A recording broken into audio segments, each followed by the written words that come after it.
Hello and welcome to Watch This Space. I'm Brian Carney with Rivada Networks, and my guest on this episode is Francis O'Flaherty, who is the Chief Operating Officer of Rivada Networks and one of its longest-serving employees. Fran, thanks so much for coming on. Thanks for having me. So, Fran, this week we're going to talk about industry trends and what you're hearing. I know you've been having a lot of meetings with industry players and industry partners at conferences and conventions recently. So, yeah, tell us what's on your mind and how do you see satellite communications in particular shaping up over the next few years and months? Sure. Well, yeah, it's interesting. I just got back from the world's largest cellular conference, and I've been going to this and attending it for probably 15 years now. And there's been a really significant change in the focus of topics of discussion at this conference, to the extent that this year it was pretty much dominated by satellite news and by some of the Really? developments that are in the market and some of the announcement that both traditional players and the new space companies are making in terms of collaboration, investment, etc. So it's what was before an afterthought or a bit player is now certainly front and center stage. Wow, that's really interesting. So what do you think's changed or what do you see coming down the pike? What has people suddenly newly interested in satellite at But a yeah, conference like MWC? well, it's a combination of a couple of events. One is the phenomenal investment and innovation that's been happening in the market for the last, I would say, 5, 6 years. Um, a lot of it focused on one extremely well-known individual. But combined with that, the geopolitical events that have taken place really since Ukraine and ongoing since then, that's really shone a light on the need, the requirement of some of the capabilities that LEO provides that are unique to LEO, and some of them unique to what it is that we're doing. Um, and the vast amount of capital that's now available and being poured into defense and sovereign solutions and national security. So those two things combined have really shone a light on this sector. And when you're seeing large incumbent MNOs now have satellite as the main topic of conversation on their keynotes, you know that it's a major change in this industry. The other thing is, from an investor perspective and from the market's perspective, the returns that are traditionally associated with what's a pretty stagnant telecoms market, are far greater in the satellite space than they are in traditional telco. So it's also a genuine investment opportunity for a lot of the investment community as well. So that's obviously driving interest and demand also. Yeah, no, that's a good point. Cellular, the the saturation rates, are sky high, and there's only you know there's only so much blood they can squeeze from that stone, and the cellular companies have been looking for opportunities for growth, and so you're saying that they're seeing satellite as one of those things, right? That's really interesting. Yeah, so 2 years ago, actually, it was a European firm. They were the first to really identify space as a strategic priority. And I had a meeting with the CEO at Mobile World Congress. It was either 2 or 3 years ago, and he had a very interesting point at the time, and that was he wasn't worried about the regional competition in Europe.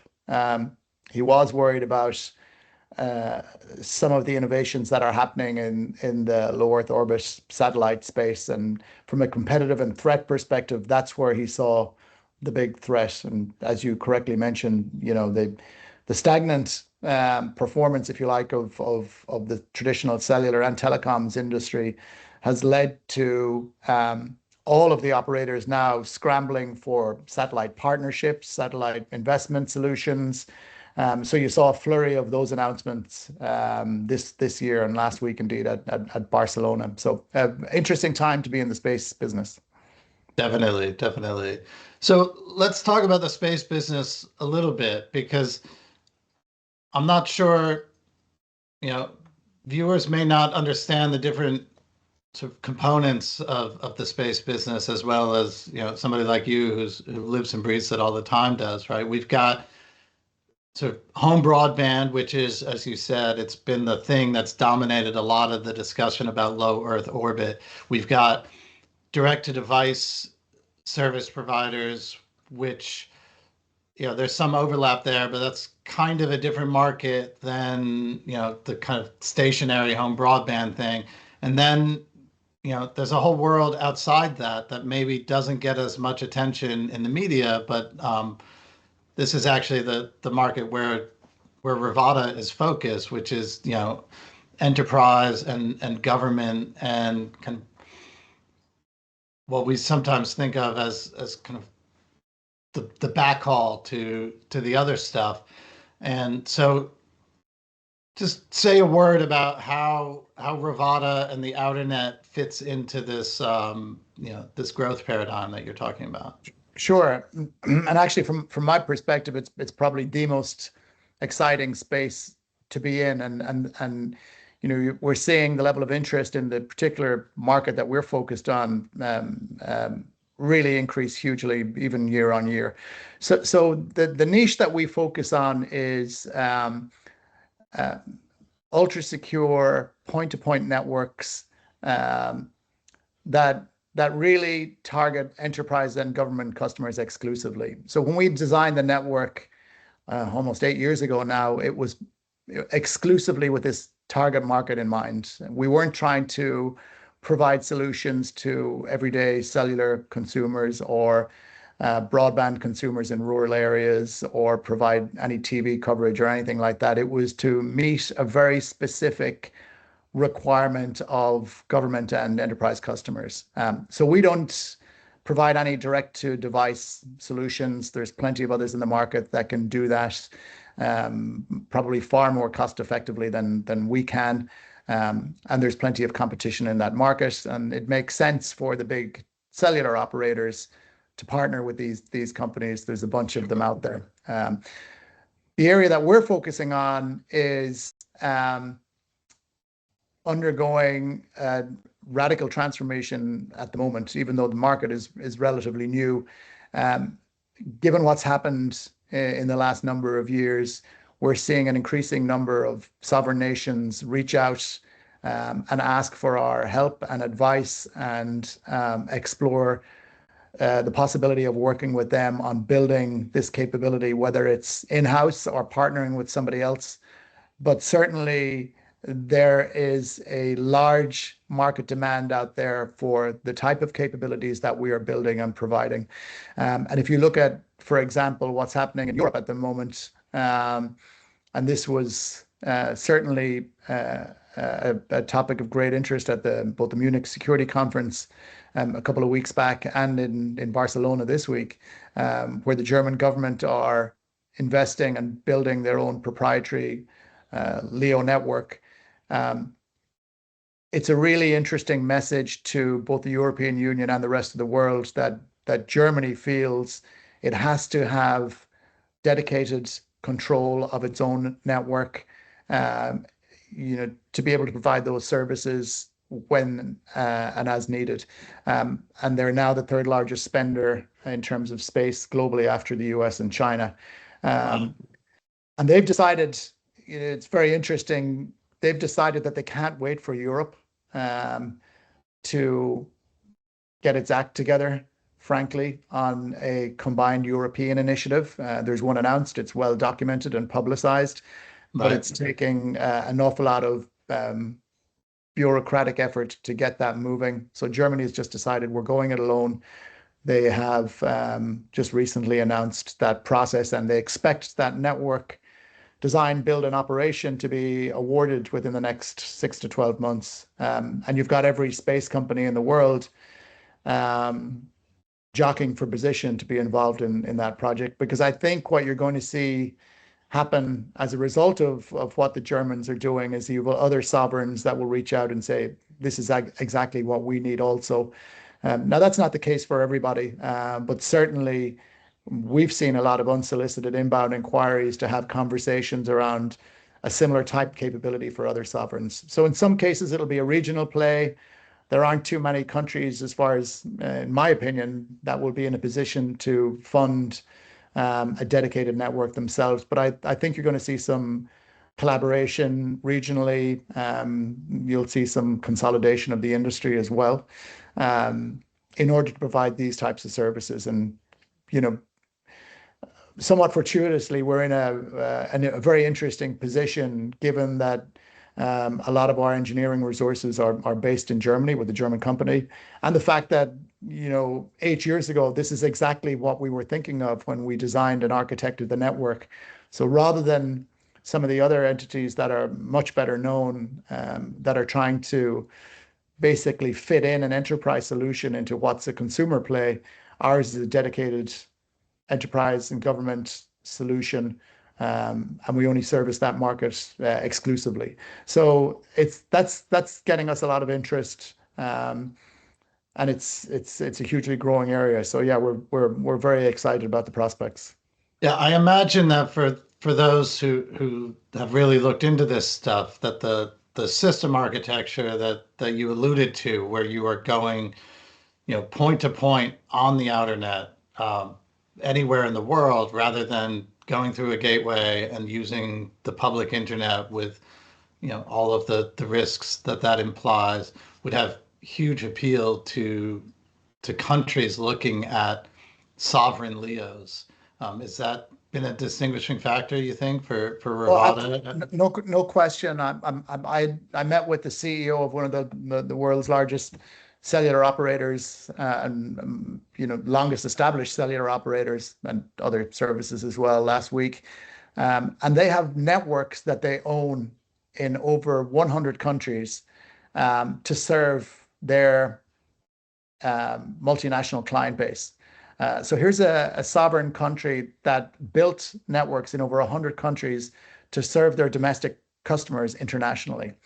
And the vulnerability that he constantly referred to, well, actually, there's some really interesting examples here. One of the network connections that he has is off the coast of Yemen, and that cable has been cut 5 times. And he said they're not, rational negotiators, so it's hard to have a logical conversation around repairing, maintaining that infrastructure, and the only viable solution is satellite. And even over satellite, the geo doesn't cut it, obviously, given the latency issues. So it has to be a LEO solution. And for him, there wasn't a viable solution that really met his needs from a mission critical perspective with the existing providers, and that's exactly what we're trying to provide. So there's a great example of a global operator that has ultimately recognized that there's no other solution other than secure LEO, and ideally a LEO network that mitigates against terrestrial network infrastructure. So that's one example of what's a somewhat niche market, but on the other hand, every major country in the world has multiple international client bases that it has to serve, and some of those clients require the type of services that Rivada is building and that can provide. So, there's certainly a huge demand pool out there for what we're building, and I think that's become increasingly evident to some of the more traditional operators over the last couple of years.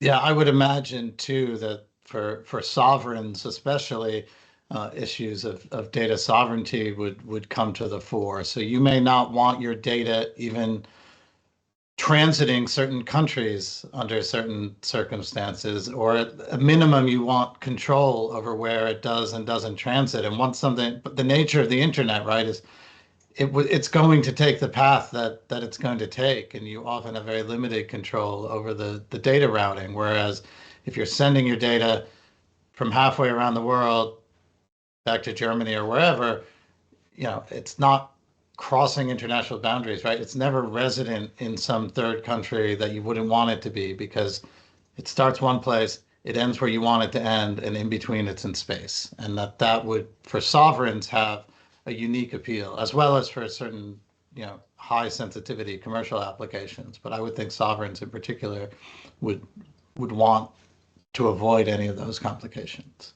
Yeah, that's absolutely correct. And again, the enterprise customers, especially multinationals that run mission critical applications on those networks, just can't be, held hostage, if you like, to data breaches, to legal intercept or illegal intercept in a lot of these cases over networks and jurisdictions that they have no control over, which is exactly the point you were making.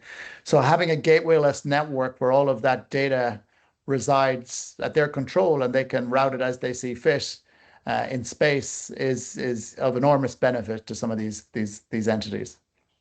I bet. So what do you see as the future of these sovereign LEOs? You mentioned that it's an expensive thing to do, and a lot of countries either don't really need or maybe can't afford to have their own, whether it's multi-hundred or, even bigger satellite constellation just to achieve LEO.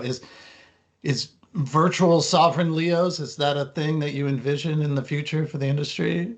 What direction is it going? Yeah, and we're working with one of the most advanced and largest government customers in the world now on exactly that. So we're helping them design an architecture and an operational playbook and manual that allows them to treat our network as their own. So they have 100% control over any device that gets provisioned on that network, over the routing that it takes, and they have complete control and sovereignty of all of the data. We don't see any of that. So effectively, we're providing the network for them to transport their data all over the world and use it how they see fit.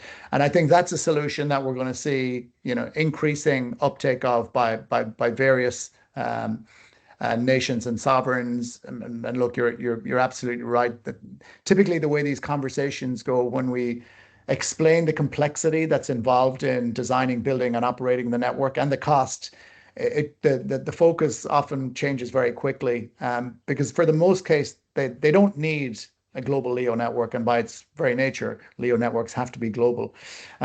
What they do need is coverage to the specific areas and jurisdictions that they operate in. And to your point, there's ways that we can provide them with that on Rivada's outernet that keeps them in 100% control of the data, its sovereignty, and its security. So that's something we're working with a couple of sovereigns, and I think you're going to see more of those types of solutions in the future.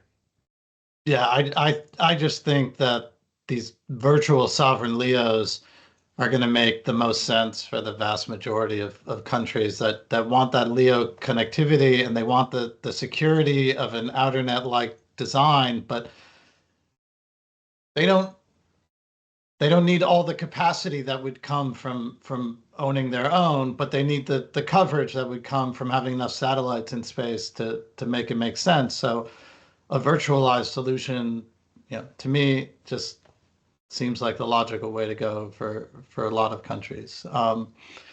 Let me ask you one more thing here before we run out of time. We've recently seen some really enormous filings with the International Telecommunications Union, which oversees and helps coordinate all these various satellite, whether it's GEOs or LEOs or MEOs, tries to make sure nobody runs into each other, but also that spectrum is used efficiently and effectively and people don't interfere unnecessarily. And historically, there's been, a few hundred of these filings in a particular band, and that might represent, hundreds or more recently thousands of satellites. But now we've got, I think SpaceX put in like a million satellite filing. We had multi-hundred thousand satellite filing come out of China a few weeks before that. Is this international coordination system still fit for purpose? And how should maybe companies that don't yet have filings, how should they think about the future of this stuff? Is the system sort of bursting at the seams, or what's changing here as the number of satellites that are being proposed explodes? Yeah. The system was never designed to accommodate the level of filings and applications for spacecraft that you're seeing now. So as you mentioned, SpaceX application for up to a million satellites, probably extremely unlikely it will ever get to anywhere near there, but they're planting a flag in space, right? That gives them the ability to not only launch, but also to keep others out. But there has to be a radical overhaul of that regulatory system, because it isn't fit for purpose. It was never designed to accommodate the vast number of applications and satellites that are now being applied for. And there's also the not insignificant issue of space debris, and how this all of a sudden becomes a very crowded environment. So even though there's issues around space law and having to deorbit all the satellites now, there's huge concerns around what that amount of objects in space could lead to in terms of unintended consequences, and all kinds of stuff that can go wrong. Fortunately, we haven't seen anything major happen yet, but it's certainly going to have a huge impact on the cost of launching these things, especially from an insurance perspective. Ultimately, the state that issues the licenses is the insurer of last resort. So we are seeing a little bit of a pushback from some states, and just an increased sense of nervousness in allocating some of these filings as the flag carrier, essentially. But it's just unrealistic to think that there's going to be millions of these things in space. So I think there has to be a lot of attention that has to go into overhauling that regulatory system. There's clearly an awful lot of work that yet needs to be done in terms of space law, especially as it relates to spectrum sharing. So the old model, while useful to a point, has served that use, and now needs to be completely overhauled. I know it's on the agenda for the next ITU meeting and WRC meeting, which I believe is upcoming pretty quickly. But I yeah, think it's next year. These things come around fast. Next year in China. Yeah, so there's some that agenda is filling up very quickly. So I mean, you're seeing even some other huge investments that have been made, huge announcements even outside of China and SpaceX for constellations. And that's going to be followed by other sovereigns as well, who want their own networks for that small number of countries that can afford to build their own. They're going to want their slice of space as well, if you like. So a lot remains to be seen. It's very unclear as to how it'll pan out, but I think you're going to see dramatic changes in the way those filings and license are appraised and approved as we go forward. You may well be correct. I think we'll see what the future holds. I think about this in terms of our CEO Declan Ganley. He always said that even in space, the spectrum was going to end up being scarcer than people expected, and he always thought that there was more value than people were perceiving in having filings and having the right to deploy satellites. And I think with these right, mega doesn't even do it justice, right? These giga filings now, I think you see exactly Declan's point.